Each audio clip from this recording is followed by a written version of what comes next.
Okey, Assalamualaikum. Hari ini saya nak berkongsi satu lagi topik untuk co-ability tahap 4 ini, iaitu kaedah pembentangan berkesan. Okey, ataupun effective presentation skills. Jadi untuk topik kali ini, yang ni saya cover ni actually unit 6 lah dalam co-ability. Okey.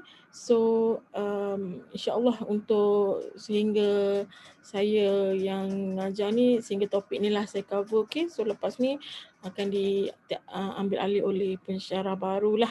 Okey. Jadi apa dia yang kita nak tengok dalam topik ni adalah pertama, objektif dan kaedah pembentangan, subjek, khalayak dan waktu, sumber maklumat, struktur pembentangan, cadangan bagi pembentangan slide dan grafik. Namun begitu, saya ada masukkan beberapa video dalam Teams kan, video yang dari YouTube tu, itu juga membantu dan support apa yang dinyatakan dalam topik ni. So saya nak selain daripada you all tengok dan dengar lecture ni, you all juga tolong tengok juga yang saya share yang daripada YouTube tu, okey?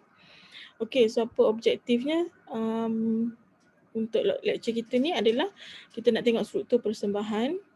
Persembahan kat sini is a presentation lah, okey? Lepas tu kita nak tengok macam mana nak mengenal pasti maklumat dan juga audience. Khalayak kat sini is the audience. Okey. Dan pengetahuan dalam penggunaan teknologi, sebenarnya untuk yang penggunaan teknologi kat sini, saya kongsi juga dalam video yang kedua. Video yang kedua tu adalah video berkenaan macam mana kita nak menggunakan teknologi selain daripada PowerPoint presentation, you boleh guna Visme atau you boleh guna Canva. Okay, so dalam presentation slide you, macam-macam yang kita boleh guna sekarang. Powtoon, you boleh guna Render Forest, macam-macam. Ya, ada teknologi yang dah dibangunkan untuk membantu dalam presentation. Okay.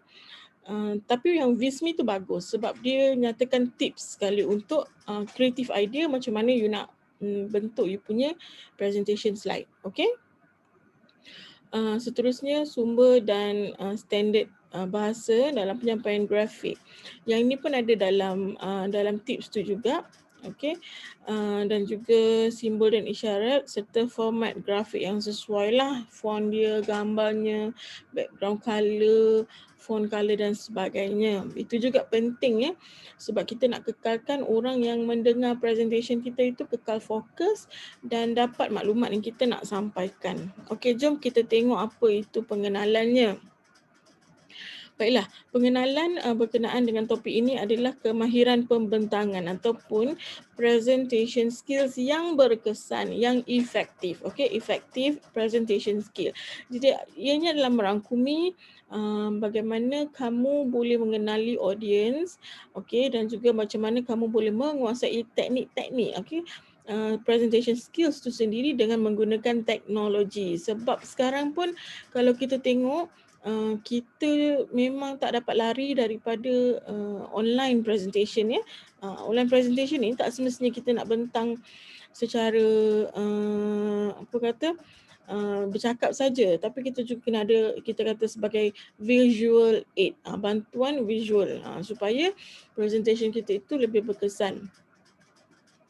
Jadi dia akan memberikan tambahan lah, di mana dia akan membina tambahan, additional value to your presentation, okay, by building more confidence to talk and more effective lah. Okay, bila you menghadap khalayak audience you dalam apa jua keadaan. Okay.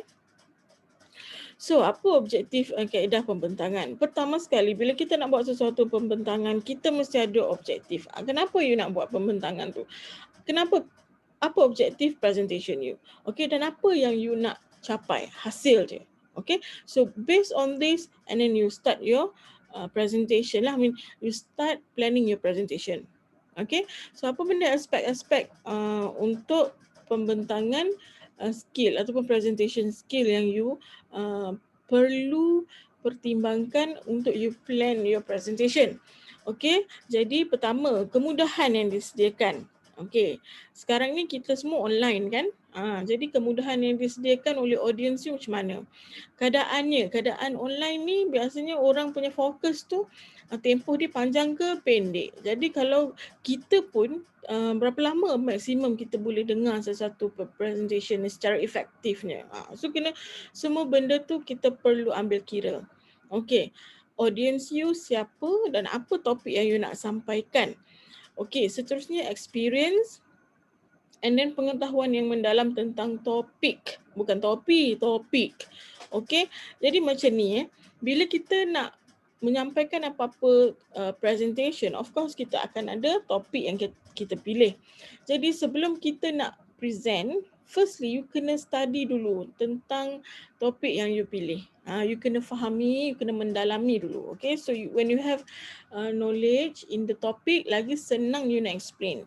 Okay, dan biasanya dia adalah pilihan peribadi you lah. Maksudnya sama dari segi pemilihan topiknya, pemilihan teknologinya dan sebagainya, dan tempat pembentangan itu juga menjadi salah satu aspek atau faktor dalam kita punya presentation. Okay. Kenapa tempat mempengaruhi pembentangan? Okay, kita kena faham bahawasanya kita kena tahu kalau kita buat face to face, tempat itu memainkan peranan. Kalau tak selesa, orang tidak boleh fokus. Sama juga sekarang kita online.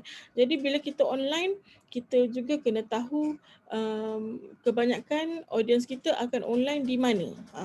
Okay, jadi mood untuk kita masukkan dalam presentation kita tu tadi perlulah sesuai. Kalau macam you tengok dalam slide ni, dia lebih kepada physical punya tempat lah, venue kan. Sebab dia mengambil kira saiz bilik, susunan tempat duduk, kemudahan macam alatan kan, serta elektrik punya sumber dan sebagainya. Yang ni kalau physical. Tapi kalau misalnya online, okay, macam mana? Okay. Okay, seterusnya sama juga yang ni faktor tempat juga.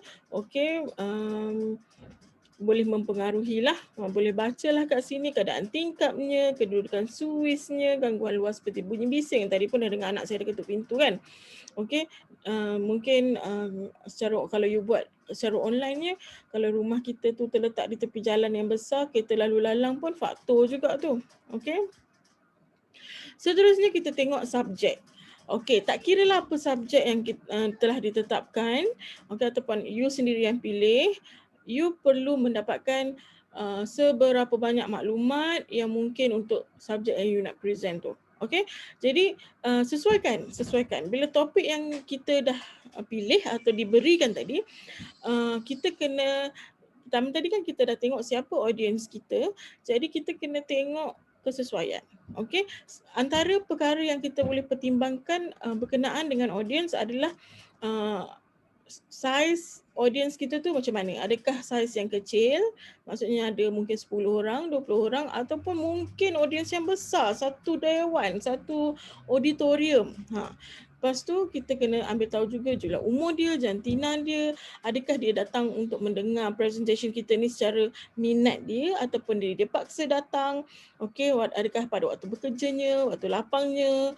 Okey, juga penting kamu juga kena ambil consideration dalam perkara tentang pengetahuan dia, tentang apa yang you nak sampaikan, sama tak bidang. Kalau apa presentation you, topik presentation you, perkara yang sama aliran dengan pengetahuan dia atau kemahiran dia, maka cara untuk you bentangkan tu mungkin dari segi bahasanya, dari segi kontennya mungkin perlu mendalam. Tapi kalau you bercakap tentang engineering kepada orang yang arts ataupun social science ataupun bukan daripada background engineering ataupun bukan daripada bidang teknologi, that one you kena consider dari segi bahasanya, okay, kena lebih mudah untuk difahami oleh orang yang bukan bidang tu. Okey, kemudian tujuan pembentangan. Orang datang untuk dengar apa yang you present, you mesti memenuhi kalau boleh tujuan. You kena ada tujuan tu, okey. Tahu kenapa you nak present, kenapa orang perlu dengar apa yang you nak present. Okey? Dan apa hasil yang you nak sampaikan dan apa hasil yang you expect orang dapat, sama tak? Okey, jadi you kena pertimbangkan perkara itu, amat penting. Dan seterusnya, kalau you nak buat lawak, okey, ataupun jokes, you kena tengok sesuai ke tak. Sesuai ke tak tu you tengoklah audience you macam mana.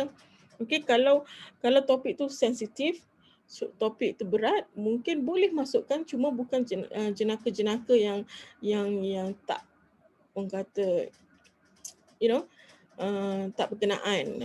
Boleh masukkan sedikit lah, tapi biar sesuai dengan you punya topik. Okey, dari segi waktunya, waktu penting juga. Pagi orang biasanya macam mana? Petang orang biasanya macam mana? Biasanya pagi ni orang fresh, segar. Okey, tapi apabila dah nak dekat tengah hari, fokus dah biasanya akan kurang lah. Okey, sebab biasa kalau kita pun dalam Islam pun seelok-eloknya sebelum Zuhur tu kita tidur sekejap kan. Sebab apa? Sebab kita punya tubuh kita paling point yang paling lemahnya, waktu paling lemahnya adalah pada waktu tu. So kalau you keep on macam bercakap drag sampai tengah hari, so it's not good. Okay, manakala pada waktu petang pula adalah bukanlah waktu yang sesuai untuk kita buat presentation. Okay, sebab apa? Sebab selepas orang makan, kebanyakan orang akan rasa ngantuk, orang akan rasa malas. Sekitar pukul 3 petang tu mungkin waktu yang sesuai, tapi pada lewat petang pula, orang akan fikir dah nak balik, orang akan fikir nak ambil anak dan sebagainya. Okay, so all these thing, masa-masa ni you kena tahu. Okay, waktu malam tadi kita dah tengok pagi, tengah hari kan, petang, sekarang malam. Biasanya pada waktu, selain pada waktu pejabat, lebih ramai orang akan hadir secara sukarela jika pembentangan dibuat pada waktu malam atau pada hujung minggu. Okay, kalau yang terpaksa ni biasanya sebab atas kerja dia ke apa kan.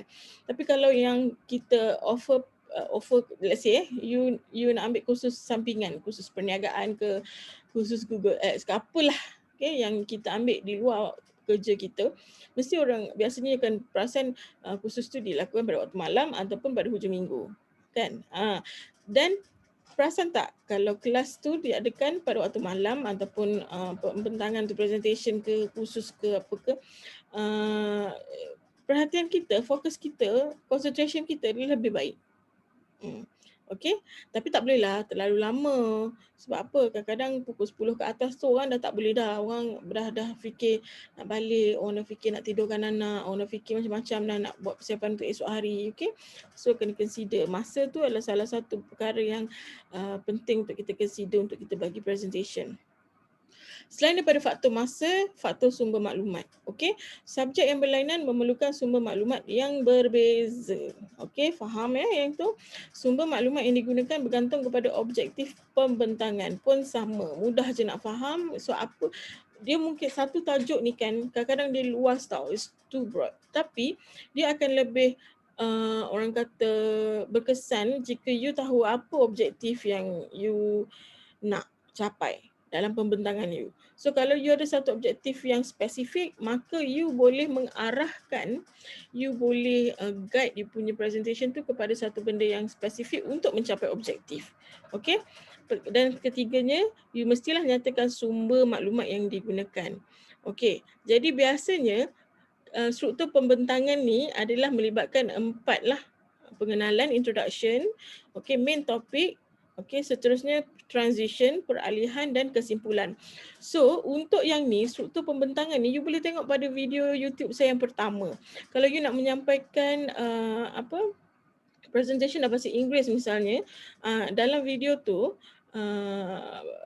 penyampai tu ada berkongsi dengan kamu apa bahasa-bahasa yang you boleh gunakan waktu you nak introduce, waktu you nak perkenalkan topik, kemudian waktu you nak transition antara satu topik kepada topik yang lain. Contoh, dalam topik you ada beberapa subtopik. So macam mana daripada subtopik yang pertama you nak transition, you nak berpindah ke topik yang kedua, apa ayat yang you nak guna supaya audience you sedar bahawasanya oh ini dah masuk topik kedua, oh ini dah transition ke topik yang ketiga, apa bahasa yang kita nak guna.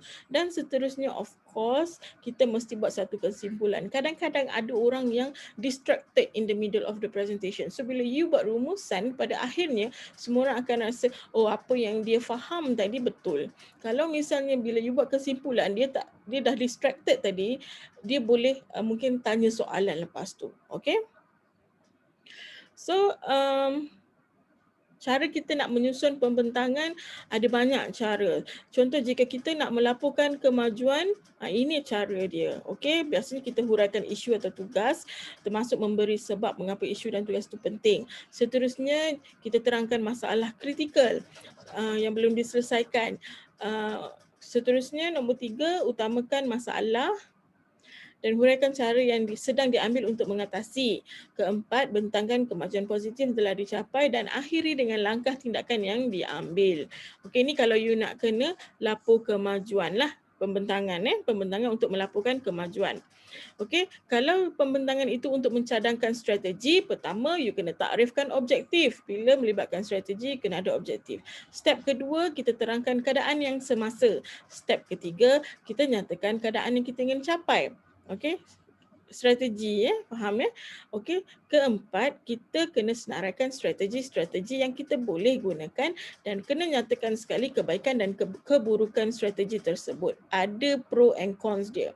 Okey, dan juga kenal pasti strategi yang terbaik untuk dicadangkan dan seterusnya terangkan langkah yang perlu diambil. Kalau ada idea strategi tu kena jugalah ada langkah-langkah dia yang boleh diambil. Okey, seterusnya mempengaruhi pendengar.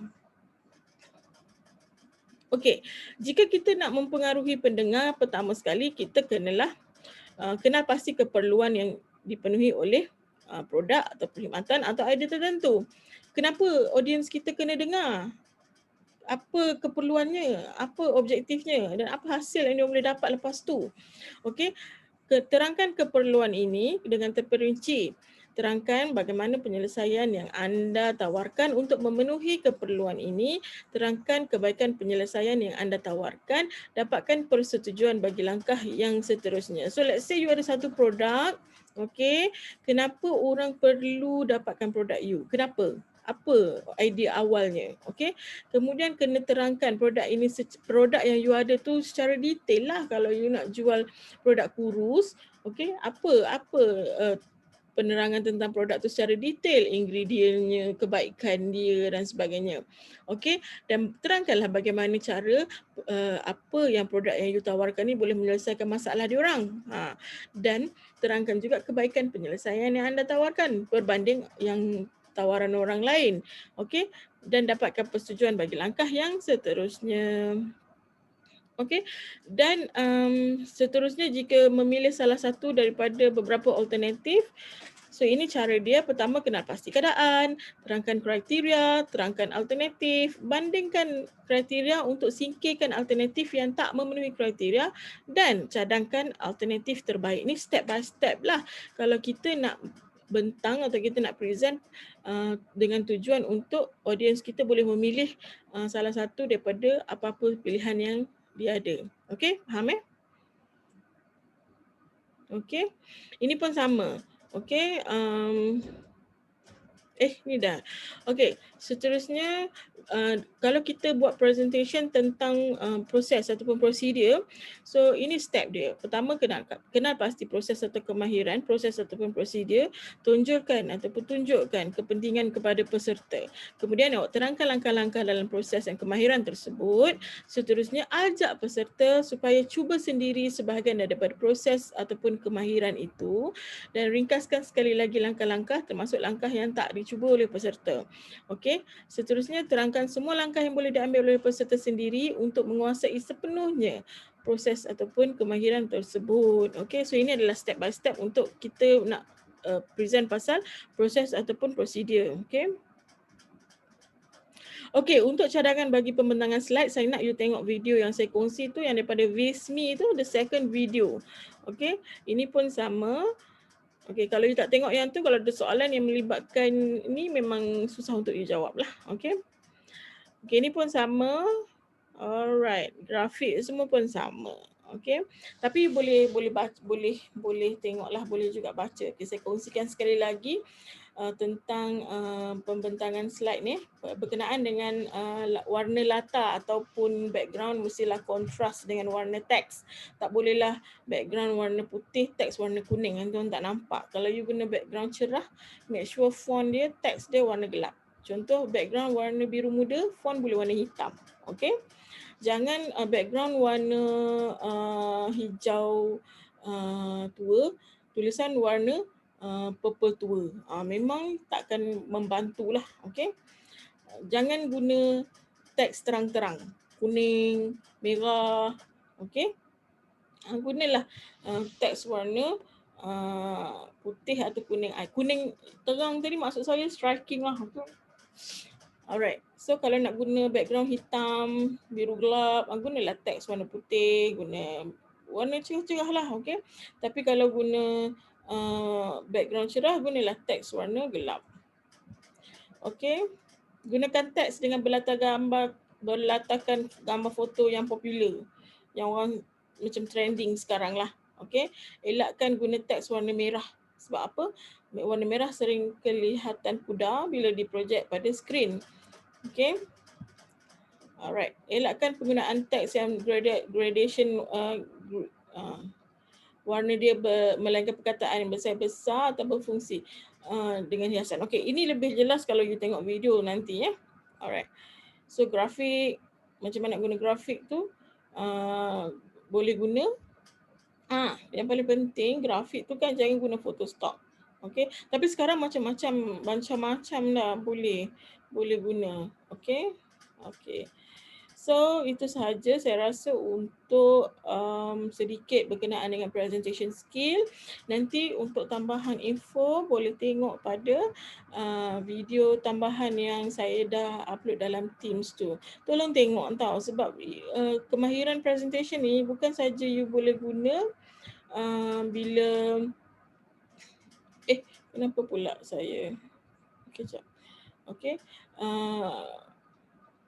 You boleh guna apabila you sekarang belajar. Nanti you kerja pun you boleh guna skill ini. Okay.